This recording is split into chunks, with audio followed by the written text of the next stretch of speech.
Hello, I'm Doug Hutchison, co-author of Behind the Texas Bags, this big, beautiful coffee table book that you see before you, along with my wife, Carol Hutchison, who is a freelance writer and photographer.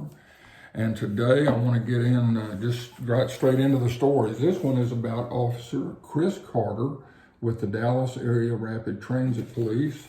Officer Carter's been serving since 2008. And these are just a few of the many, many stories that he shared with us. He said, I originally started off in public service by volunteering at a local fire department. I enjoyed the excitement and pride I felt in helping others. After EMT training and attending paramedic school, I was hired by the Children's Hospital in Dallas to work as a clinical technician in the emergency room. One day I met a dark police officer who brought someone to the emergency room. Having grown up with my dad as a San Bernardino County, California sheriff's deputy and my older brother a police officer in California, I started talking to the DART officer about the job. He said that the DART Police Department was hiring and encouraged me to put in an application. I picked up the application on my way home and I dropped it off the next day. I started the academy 4 months later and have truly enjoyed my career choice. The story that I'm going to read to you is probably one of the toughest to read in the book, and it's one of those that needs to be told. Officer Carter says, my worst day on the job occurred on July the 7th, 2016. I was called and asked to stay late for work for a protest in downtown Dallas. Before the protest started, I called my friend, a fellow DART police officer, and met him for dinner. We talked about his new marriage and random moments in life. After dinner, we told each other to be safe and parted ways to head to our assignments. Later that night, during the protest, an evil person with a rifle ambushed the brave police officers working to protect the rights of those protesting. I responded to the scene and saw my police brothers. Some had been wounded, others had been killed. I went over to help one officer as the friend I had had dinner with that night returned fire on the evil person. The only reason I made it was because he bought me enough time to get to the fallen. I got in the back of the squad car to work on one of the officers when we took him to the hospital. He was in bad shape, and I wasn't able to stop all the bleeding. That officer passed away the next day.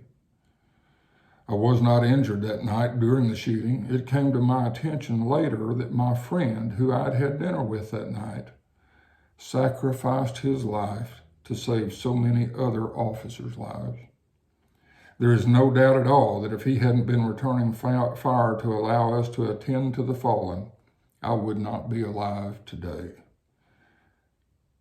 There is no doubt that the ambush on July 7th, 2016 haunts me. There isn't a day that goes by that I don't think about it and replay that night in my head. I miss my friend who was killed that night, and I think about the families of other officers who did not come home that night. I think about what I could have or should have done differently and what might have happened if I had only done this or that. But there is nothing I can do to change the outcome of that night.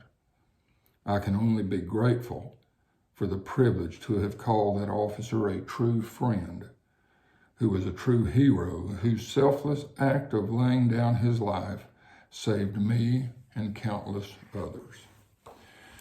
Officer Carter is also a canine officer for the Dallas Area Rapid Transit Police. That's he and his dog, Devil. And Devil was with him the night of this shooting and when those officers lost their lives in downtown Dallas that night. And I want to read you a story that was from Devil. Carol, my wife, had the canine handlers answer questions and tell stories from the dog's perspective. This is what Devil had to say about that night. He said, my worst day on the job occurred on July 7th, 2016. My partner Chris and I were staying late to work a large protest. Before the protest started, my partner went to meet his friend who works with him for dinner. I know this guy well, as I've seen him at our house on multiple occasions. He's always nice to me. After dinner, Chris and I were inside the truck when over his radio I heard a human start talking louder and more intensely than normal. I could also hear a popping sound in the background. I wasn't sure what was going on, but could tell by Chris's reaction that something bad was happening. I heard the car start making that loud wailing sound that lets me know we're about to go to work. Something felt different because Chris was talking and yelling at the radio while driving faster than I had ever seen him drive before. When we came around the corner, the popping sounds grew louder. My partner, Chris, kind of ducked down and he floored the truck as the popping sounds continued. I heard a couple of sounds I have never heard, like something was hitting the truck. We came to a fast stop and I watched Chris run out of the truck and dive behind another vehicle. I was confused and couldn't understand why he didn't take me with him this time. I looked around and could see that there was a man with a long object pointing it toward people that I knew and had petted me before. The long object was spitting fire and making the loudest sound I have ever heard. I looked back toward my partner and I saw him and others making room to get another officer into the back of a police car. I then saw my partner get into the back seat of that police car with the officer who looked hurt. And I saw them drive off really fast with the hurt human. More officers arrived and I watched them also put others into the back of cars and drive off really fast. I waited for hours for my partner to return. After what felt like forever, I saw Chris walking back to our vehicle. I really don't know what happened. He put me on my leash and took me from my vehicle because it couldn't be driven. He walked me over to a park and gave me a huge hug that lasted for an entire minute. I could see that his uniform was covered with blood.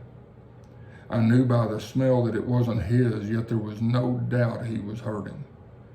I still don't understand what exactly happened that night.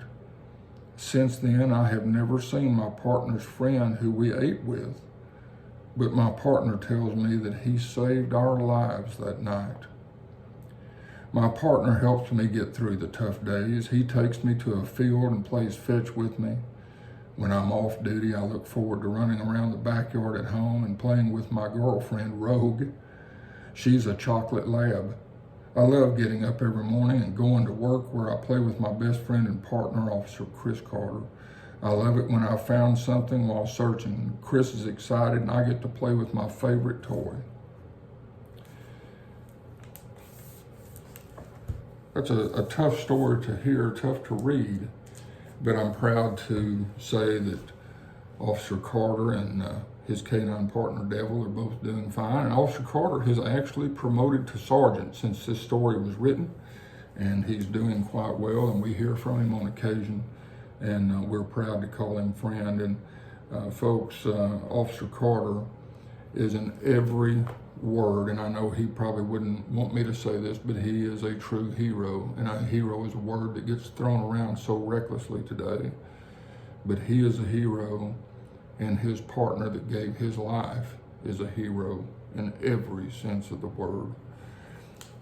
We truly appreciate you taking the time to listen today, and we hope that you'll buy a copy of this book. There are so many stories in here, just hundreds and hundreds of great stories from officers that are like, some of them are like this, that are tough to read, and then some of them are lighthearted and pretty funny. And for all y'all that have purchased a book, we say thank you from the bottoms of our heart. If you're interested in purchasing a copy, it's only at our website, and it's behindthetexasbadge.com. And again, that's behindthetexasbadge.com. And thank you so much, and we hope you have a wonderful remainder of the week. Bye-bye.